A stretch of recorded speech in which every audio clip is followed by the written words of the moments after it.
नमस्कार दोस्तों, स्वागत है आपका एक बार फिर से हमारे चैनल सनातन लोक एसएल पर। जय श्री राम। कैसे हैं आप सब?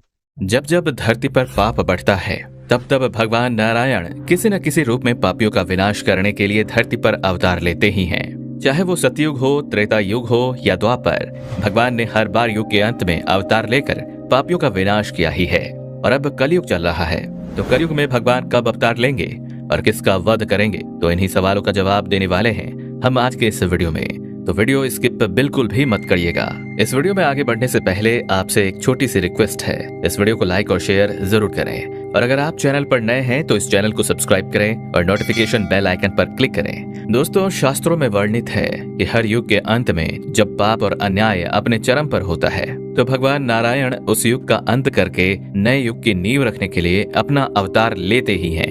और अब तक नारायण ने 9 अवतार ले लिए हैं। कलयुग में भगवान नारायण अपना 10वां अवतार यानी कि कल्कि अवतार लेने वाले हैं। और कल्कि अवतार लेकर वो कल्कि राक्षस का वध करेंगे। कल्कि राक्षस वही है जिसने कलयुग को अपने नियंत्रण में किया हुआ है। लेकिन अगर आप कल्कि राक्षस या फिर कलि पुरुष की कहानी जानना चाहते हैं तो आपको हमारे साथ इस सृष्टि की शुरुआत में चलना होगा। तो इस कहानी की शुरुआत के लिए हमें सृष्टि की रचना के स्रोत के समय यानी सतयुग में जाना होगा। मित्रों, सतयुग में समुद्र मंथन की कहानी आप सबने सुनी होगी। समुद्र मंथन के लिए मंदरांचल पर्वत को उठाया गया और फिर विष्णु जी के वाहन गरुड़ देव ने उसे उठाकर समुद्र में रखा। और फिर नागों के राजा वासुकी, जो महादेव के गले की शोभा बने हुए हैं, उन्होंने उस पर्वत को रस्सी बनकर लपेटा। और जिस तरह दही को मथकर माखन बनाया जाता है, उसी तरह मंदराचल पर्वत से समुद्र मंथन की प्रक्रिया शुरू हुई। विष्णु पुराण में अंकित है कि समुद्र मंथन के दौरान राक्षसों ने वासुकी के मुख को पकड़ रखा था और देवताओं ने वासुकी की पूंछ को पकड़ रखा था। लेकिन अब भी समुद्र मंथन करना आसान नहीं था, क्योंकि मंदरांचल पर्वत बहुत बड़ा था और समुद्र में इसका घूमना असंभव था। इसलिए एक बार फिर नारायण ने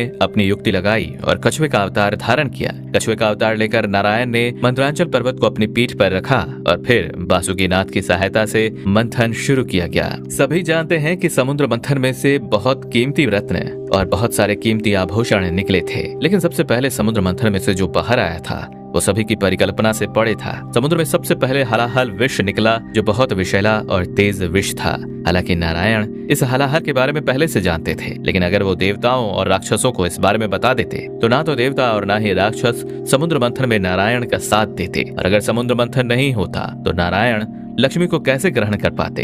इसलिए नारायण ने अपनी युक्ति लगाई और देवताओं और दानवों को केवल समुद्र मंथन से निकलने वाले अमृत के बारे में बताया। लेकिन अब तो हलाहल निकल चुका था और किसी में भी इसके तेज को सहन करने की क्षमता नहीं थी, तो किसी न किसी को इसका पान तो करना ही था। परंतु शर्त के अनुसार इसे आधा देवताओं को और आधा असुरों को पीना था। लेकिन ना तो देवता और ना ही दानव इस हलाहल का विष का प्रभाव सहन करने में सक्षम थे। इसलिए नारायण ने महादेव से इस विष को ग्रहण करने का आग्रह किया और नारायण के कहने पर भगवान भोलेनाथ ने हलाहल का पान कर लिया। लेकिन हलाहल ब्रह्मांड का सबसे विषैला विष था, इसलिए इसका प्रभाव भोलेनाथ पर भी विकराल रूप दिखाने लगा। विष के प्रभाव से भोलेनाथ का शरीर तपने लगा था।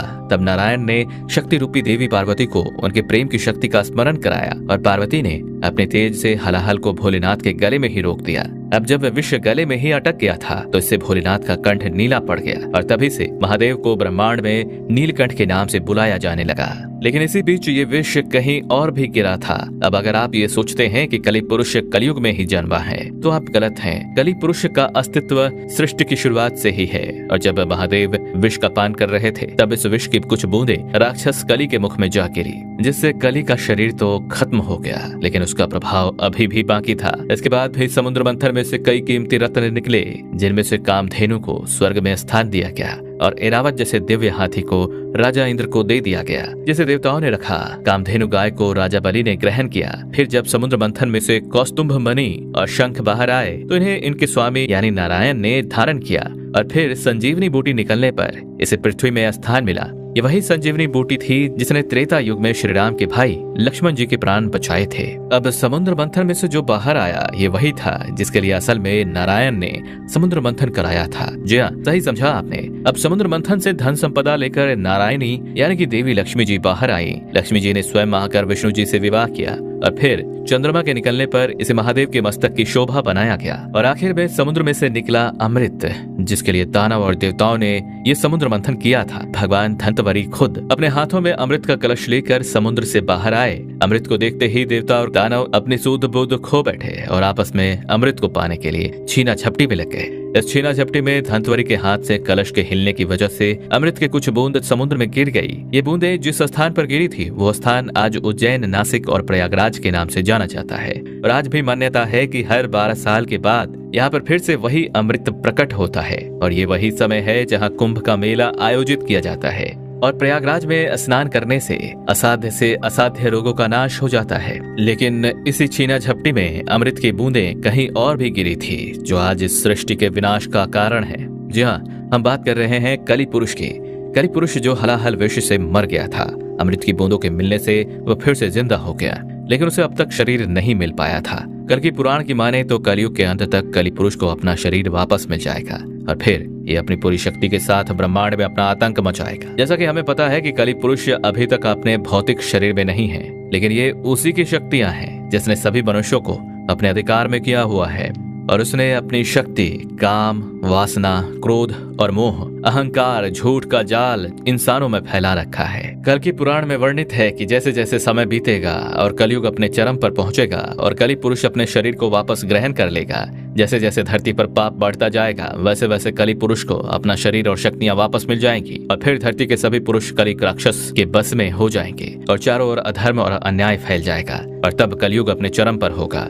और इसी कल की पुरुष को ही खत्म करने के लिए भगवान विष्णु कल की अवतार में इस कलयुग में जन्म लेंगे। चलिए अब आपको ये भी बता देते हैं कि कलयुग में नारायण का 10वां अवतार यानी कि कल की अवतार कहाँ होगा, कैसा होगा और वो कैसे दिखेंगे। जब बात हिंदू धर्म के देवी देवताओं की होती है तो त्रिदेवों की पूजा की जाती है, जिनमें ब्रह्मा को सृष्टि का रचयिता, विष्णु को पालन करता और शिव को संहार करता कहा जाता है। शास्त्र कहता है कि जब भी धरती पर धीरे धीरे पाप बढ़ता जाता है तभी नारायण को धरती पर पाप और पापियों का अंत करने के लिए किसी न किसी का अवतार में जन्म लेना पड़ता ही है। भगवान विष्णु ने अब तक 9 अवतार लिए हैं, जिनमें वामन अवतार, नरसिंह अवतार, मत्स्य अवतार, राम अवतार, कृष्ण अवतार, कच्छप अवतार बताए जाते हैं। लेकिन कलयुग जैसे महापापी युग में भगवान विष्णु का 10वां अवतार होना अभी बाकी है। भगवत गीता के 12वें अध्याय में उल्लेखनीय है कि कलयुग में पाप का अंत करने के लिए भगवान नारायण कल के अवतार लेकर प्रकट होंगे। और श्रीमद् भगवत गीता के एक श्लोक के मुताबिक भगवान कल की संभल गांव के एक ब्राह्मण विष्णु यश के यहाँ जन्म लेंगे। इनके पिता विष्णु यश और माता सुमति होंगे।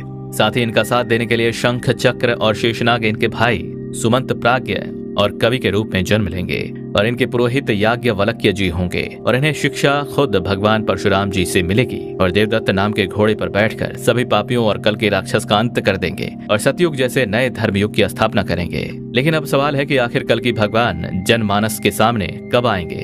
तो दोस्तों, पुराणों में वेद व्यास जी कहते हैं कि कलयुग में जो पुरुष धनवान होगा, स्त्रियां उसी पुरुष के पीछे भागेंगी, चाहे फिर वो पैसा किसी की हत्या करके या फिर किसी को धोखा देकर ही क्यों ना कमाया गया हो। इस बात से औरतों को कोई भी फर्क नहीं पड़ेगा, उन्हें सिर्फ पुरुषों का पैसा ही दिखाई देगा। और ये सभी बातें आज सच साबित हो भी रही हैं। साथ ही कलयुग में लोग कुल मर्यादा को बिल्कुल भी भूल जाएंगे। स्त्री और पुरुष चाहे किसी भी जाति में जन्मे हों, वो काम वासना के आसक्त रहेंगे। बड़े कुल वाली स्त्रियां छोटे कुल वाले पुरुषों से विवाह करेंगी और उनके रंग रूप और उनके पैसे को देखकर उन्हें पसंद करेंगी। वहीं ऊंचे कुल के पुरुष छोटी जाति की महिला को अपनी पत्नी बनाएंगे। तभी तो आजकल जात पात देखे बिना ही लोग शादी ब्याह कर लेते हैं।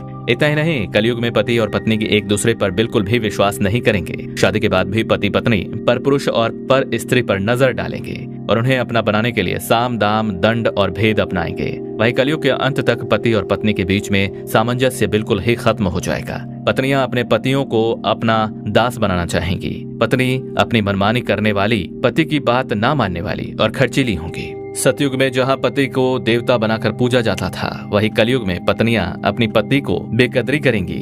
घर का कोई काम ना करने वाली, ज्यादा खाने वाली, घमंडी, क्रोध करने वाली, कठोर बोलने वाली और बड़ों का मान सम्मान ना करने वाली होगी।